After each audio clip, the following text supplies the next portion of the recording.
안녕하세요. 오늘은 좀 흥미로운 연구 하나를 같이 깊이 살펴보려고 하는데요. 모유에 들어있는 단백질, 락토페린 있잖아요. 이걸 어릴 때, 그러니까 수유기에 제대로 못 먹으면 나중에 어른이 돼서 좀 예를 들어 비만이나 대장염, 심지어 우울증 같은 문제에 더 취약해질 수 있다는 그런 주일 실험 연구입니다. 네, 뉴트리엔츠 저널 최신호에 실린 내용이고요. 그래서 오늘 저희가 파헤쳐볼 질문이 이겁니다. 아주 어릴 때의 락토페린 섭취가 정말로 평생의 장 건강, 그리고 질병에 대한 어떤 방어력 같은 거에 영향을 미치는 걸까? 이거죠? 맞습니다. 그 초기 장 환경이 평생 건강에 어떤 기초를 다진다는 건 뭐 잘 알려진 사실이죠. 그리고 락토페린은 이 과정에서 되게 긍정적인 역할을 하고요. 근데 이제 궁금한 건 바로 이 지점인 거죠. 만약에 그 중요한 시기, 수유기에 락토페린이 좀 부족했다면 나중에 성인이 돼서 뭐 예를 들어 고지방 식단을 먹는다거나 아니면 장염 유발 물질에 노출된다거나 스트레스를 막 받는다거나 이런 힘든 상황에 딱 처했을 때 우리 몸, 특히 장은 과연 어떻게 반응할까? 이게 핵심 질문입니다. 네, 그럼 그 연구 결과들을 하나씩 좀 자세히 들여다보죠. 첫 번째 발견은 역시 예상대로랄까요? 어릴 때 락토페린이 부족하면 그 초기 장내 미생물 구성부터 달라진다는 거네요. 생후 한 18일 된 쥐들을 보니까 락토페린이 부족했던 그룹은 정상 그룹보다 잠재적으로 좀 해로운 균들 있잖아요. 그런 게 더 많았고 미생물 종류의 어떤 다양성이나 균형 상태도 좀 달랐다고 해요. 심슨 지수 변화로 확인했더라고요. 네, 맞아요. 근데 그 초기 변화가 그냥 잠깐 나타났다가 사라지는 게 아니라 이게 좀 뭐랄까 장의 기본적인 설정 자체를 바꾸는 것처럼 좀 장기적인 영향을 미치는 것 같아요. 이 락토페린 결핍이라는 게 장내 미생물 환경이 정상적으로 이렇게 성숙해가는 과정을 방해하는 거죠. 그래서 이제 성체가 된 쥐들을 비교해 보니까 락토페린 결핍 그룹은 나이가 들면서 나타나는 그 미생물 구성의 변화 패턴 자체가 정상 그룹하고는 달랐어요. 예를 들면 장 건강에 중요하다고 알려진 특정 미생물 그룹들, 뭐 후벽동문이나 의강균문 같은 것들의 비율 변화 양상이 확연히 달랐고요.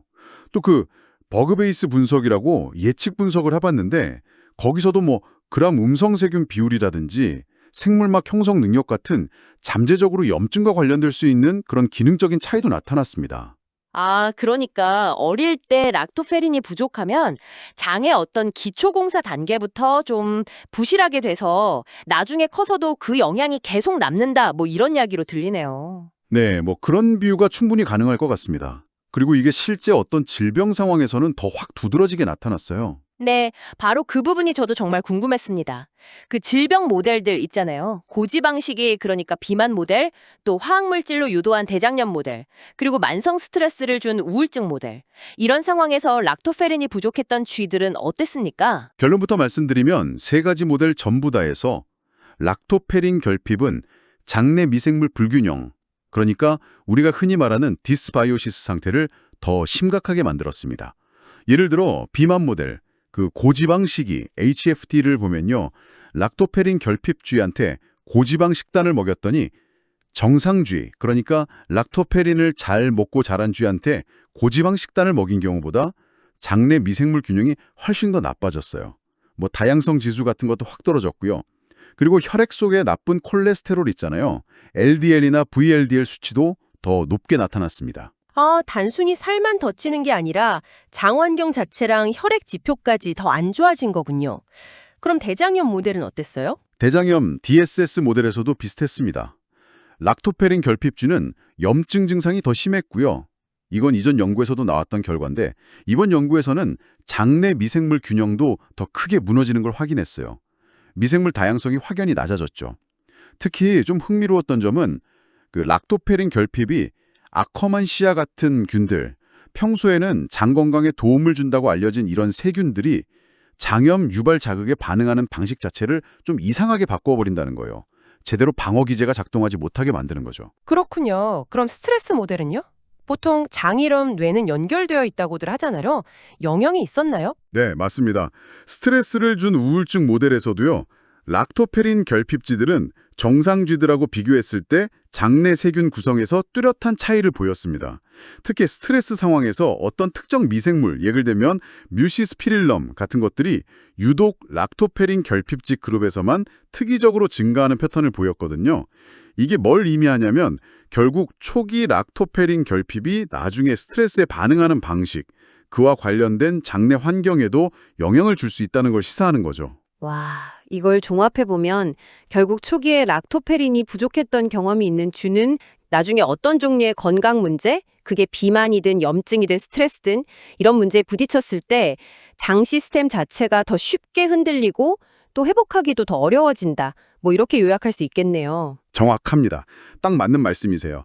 장의 어떤 회복 탄력성이라고 할까요? 그게 손상된다고 볼 수 있습니다. 그리고 여러 질병 모델에서 공통적으로 나타나는 변화들도 있었어요.